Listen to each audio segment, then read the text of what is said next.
یہ تمہارا آخری موقع ہے، اس کے بعد واپسی ناممکن ہے۔ اگر تم نیلے رنگ کی گولی لوگے تو کہانی ختم، تم اپنے بستر پر بیدار ہوگے اور جو چاہو اس پر یقین کرو۔ اگر تم سرخ رنگ کی گولی لے لو تو تم خیالی دنیا میں رہو گے اور میں تمہیں سمجھاؤں گا کہ خرگوش کا بل کتنا زمین کے اندر ہے۔ یاد رکھو، میں صرف سچ بیان کر رہا ہوں اور کچھ نہیں۔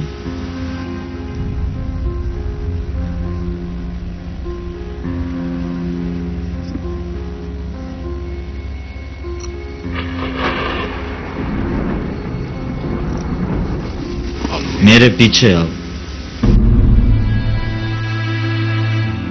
کیا آپ سمجھتے ہیں کہ دھوکہ دہی اور اقتدار کی یہ سازش صرف انسانوں کا کام ہے؟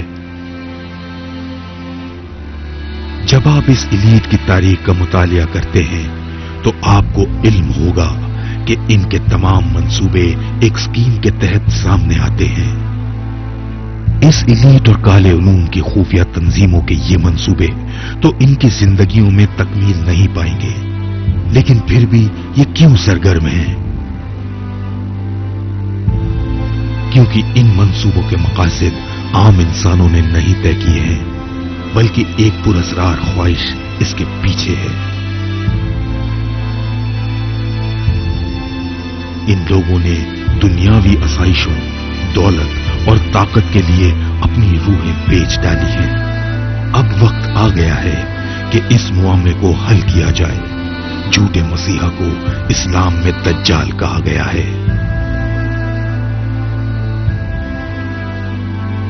الحوار الدجال کا مطلب ہے ایک آنکھ والا دھوکے باز۔ کیا یہ محض اتفاق ہے کہ جھوٹے مسیحا کو اس نام سے پکارا گیا ہے؟ کیا یہ بھی اتفاق ہے کہ اس ایلیٹ نے اپنے سمبل کے لیے ایک آنکھ کا انتخاب کیا ہے؟ وہ تو عرصہ دراز سے علومناتی گروپ کے ذریعے دنیا پر حکومت کر رہا ہے۔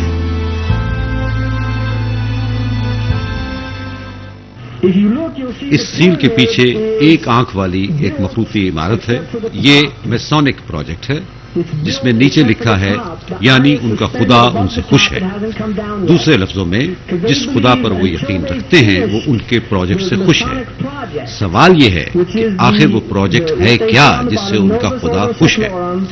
یہ منصوبہ دنیا کو مکمل طور پر سیکولر بنانے کا ہے اور دنیا سے مذہب نام کی چیز کو ہمیشہ کے لیے ختم کرنے کا ہے۔ یہی منصوبہ ہے جس کی وجہ سے اسے کہا جاتا ہے ایک نیا سیکولر آرڈر۔ اگر آپ اس کا ترجمہ عربی زبان میں کریں تو اس کا مطلب نکلتا ہے النظام العالمی دنیا، ایک نیا ورلڈ آرڈر یا نیا دنیاوی نظام۔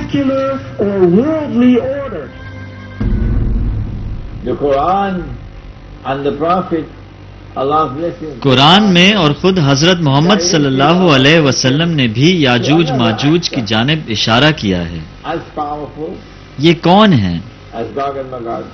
وہ جھوٹا مسیحا دجال ہے یا مذہب دشمن اینٹی کرائسٹ؟ اسے جھوٹے مسیحا کے نام سے کیوں پکارا جاتا ہے؟ یہ سادہ سی بات ہے کیونکہ اس کا مشن سچے مسیحا کی نقل کرنا ہے۔ سچے مسیحا تو حضرت عیسیٰ علیہ السلام ہیں جو حضرت مریم علیہ السلام کے بیٹے تھے۔ جب اللہ نے انہیں بھیجا تو وہ ایک مشن کے ساتھ سچے مسیحا کے طور پر آئے تھے تاکہ وہ مقدس سرزمین یروشلم سے دنیا پر حکمرانی کر سکیں۔ From Jerusalem, from holy Israel.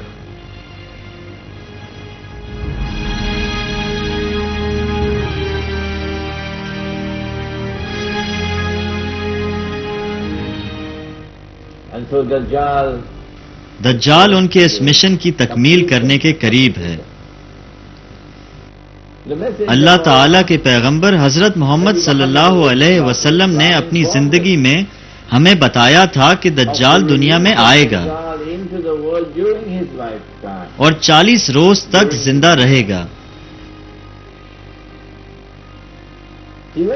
ایک دن ایک سال جیسا، ایک دن ایک ماہ جیسا، ایک دن ایک ہفتے جیسا، اور باقی دن 4 دنوں کے برابر۔ One day like a month, one day like a week, and the rest of his days like your days.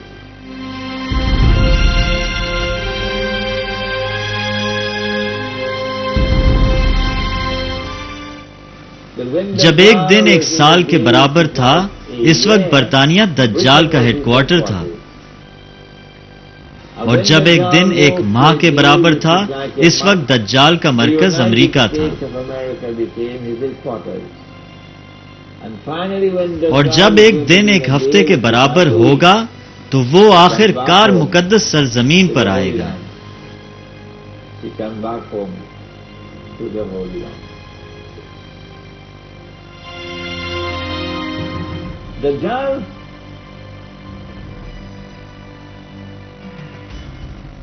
دجال نے پہلا مرحلہ مکمل کر لیا ہے۔ جب ایک دن ایک سال کے برابر تھا اور برطانیہ دنیا پر حکمران تھا اور برطانوی پاؤنڈ عالمی کرنسی تھی، پھر ایک دن مہینے کے برابر ہوا تو امریکہ اس کا مرکز بن گیا، اور امریکی کرنسی ڈالر طاقتور ترین کرنسی تھی۔ اور اب جبکہ امریکہ اپنی پاور کھو رہا ہے اور اسرائیل دنیا پر حکمرانی کرنے والا ملک بن گیا ہے، اب کون سی کرنسی طاقتور ہوگی؟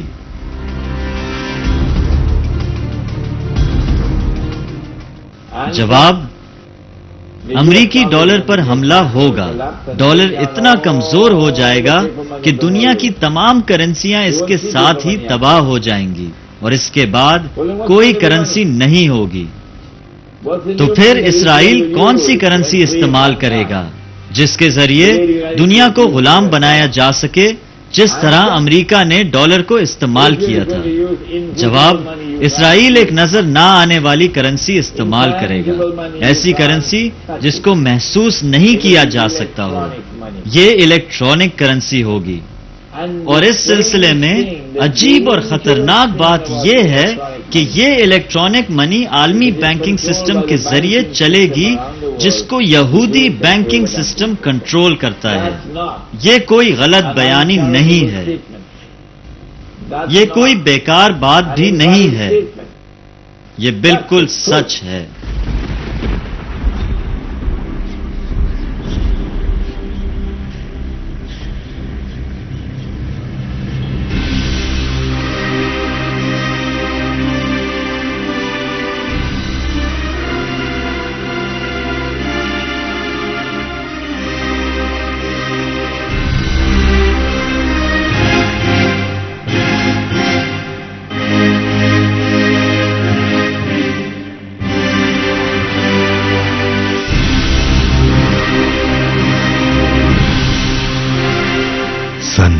عیسوی میں جب برطانوی راج کی داغ بیل ڈالی گئی تھی، تب سے لے کر پہلی جنگ عظیم تک برطانیہ دجال کا وطن تھا۔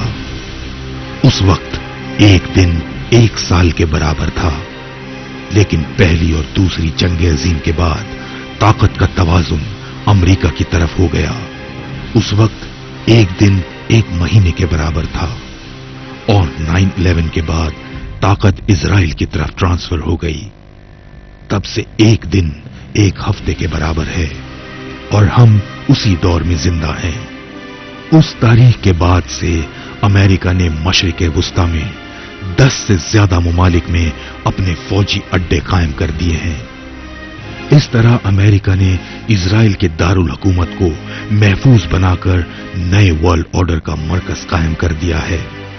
یہ آخری مرحلہ ہے دجال کی آمد سے پہلے۔